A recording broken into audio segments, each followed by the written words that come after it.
Okay, so today our message is simple. Stay safe, stay home, stay off the road, and stay tuned.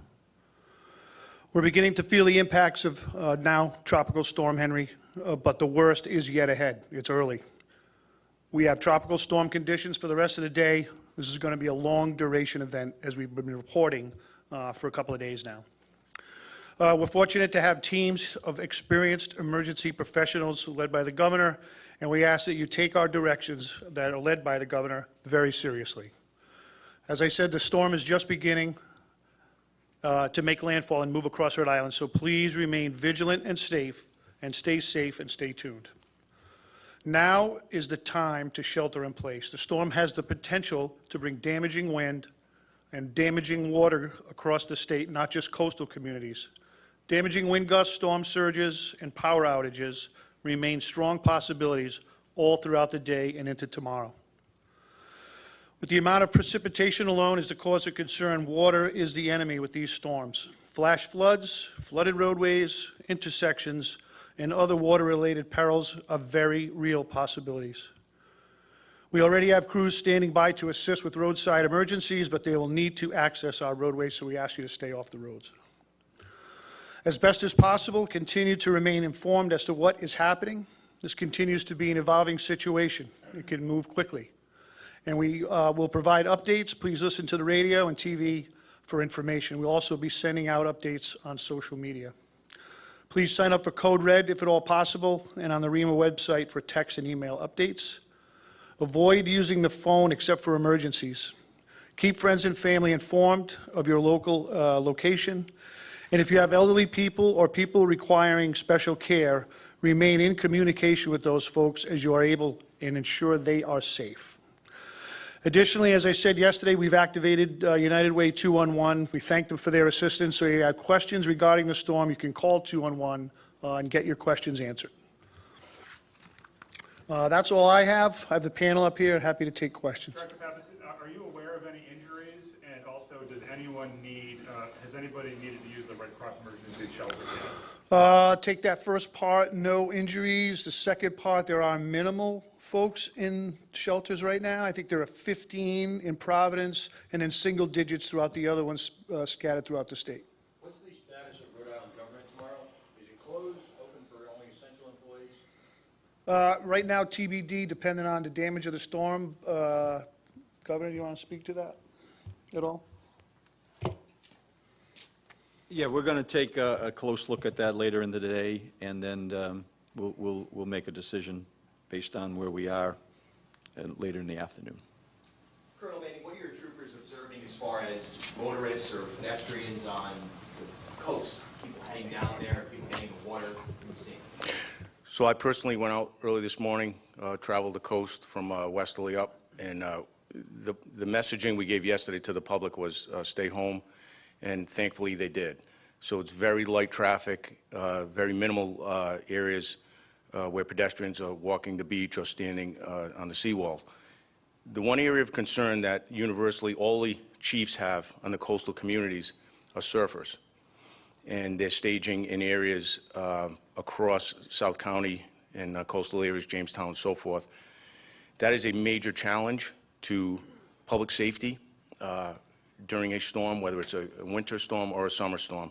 They go in the water, and on occasion they would need assistance, and then firefighters would have to go in to rescue them. So we're asking all surfers, please use your head. Do not go in the water until the storm is over. Is there an anticipated peak storm surge? Later today, as the storm makes its approach towards the coast. What's the estimate currently? Sometime around 2 o'clock, I think. But I think we got lucky a little bit with the timing of the storm, with the tide. So it looks like it'll be not on the high tide, but on the going out low tide. And any estimate as to the size? I'm still getting 3 to 5 feet. I haven't seen anything over that. And the other thing I'd like to just draw attention to is all of the folks from FEMA are here today helping us. You saw the truck outside when you pulled in. The FEMA Incident Management Assistance Team is here, and a representative is here if you have questions for FEMA. What is the area of the state that you're most concerned about? South County, South Coast. Block Island right now? Block Island, I was just in communication with them. They're getting a little hammered right now, but they're in good shape, ready to go. Director, I believe yesterday you said 11 o'clock was going to be the peak. Has that shifted a little bit in terms of timing when we'll see the worst of this weather? Yeah, I think it's slowed down a bit, so it's pushed it back. That's why I was saying it's a long duration event, because as the storm approaches, it was at about 18 miles an hour, but as it's coming closer to the coast, it's slowing down. So that means more rain, still in the vicinity of 2 to 4 inches, strong storm surge, and wind over a longer period of time.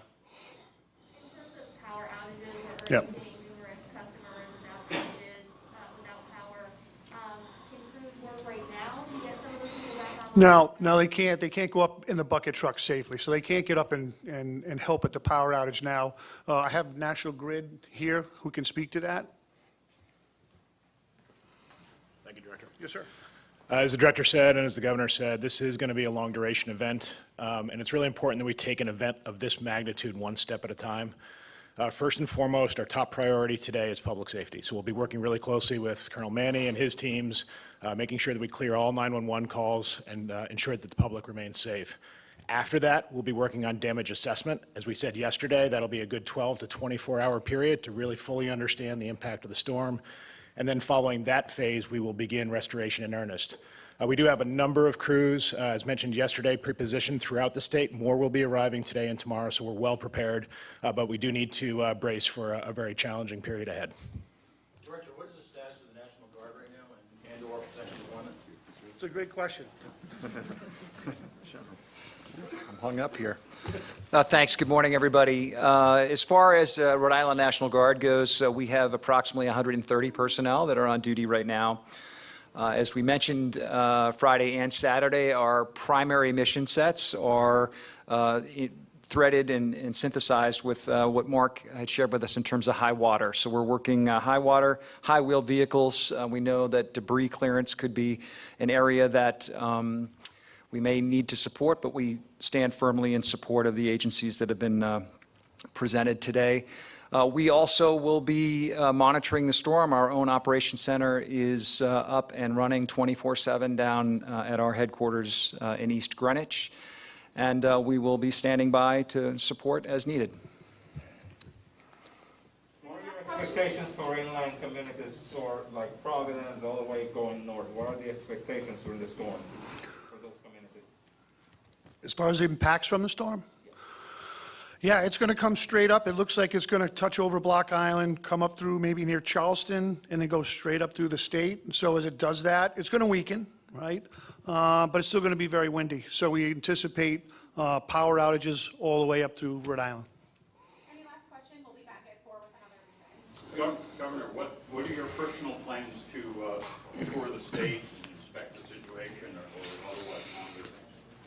Yeah, so I think it's important that we see exactly what's going on the ground. We'd be doing it safely with our state police as escorts, but we plan to be visiting Westerly, Narragansett, and as as time goes out between now and 4 o'clock, press event here, we'll visit areas that make sense to make sure that we know what's going on. I think that not only, I think it's been repeated over and over again, let's be safe, rather safe than sorry, and but again, we're also preparing for the recovery.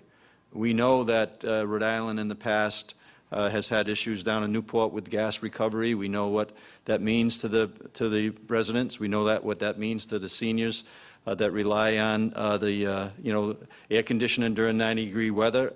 And so we're as focused today on the safety issues, and that's why we're saying people stay home. Let's be safe. Let the people do the work that's behind me that know how to do the work. I'm taking their guidance as well.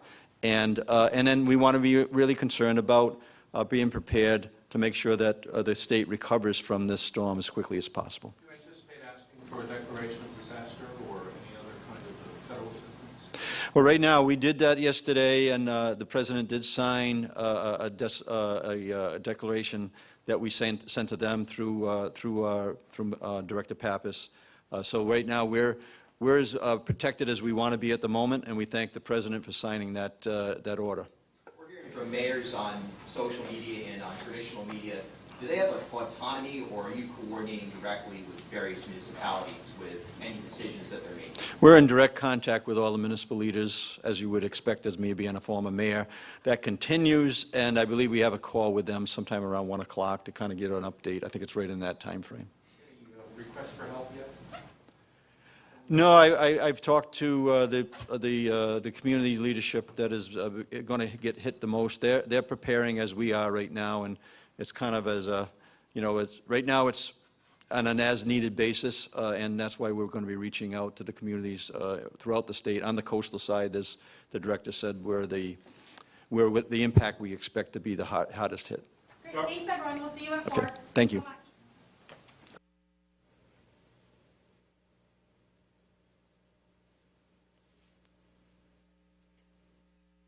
We have been listening to Rhode Island Governor Dan McKee there, the Lieutenant Governor, several other officials here.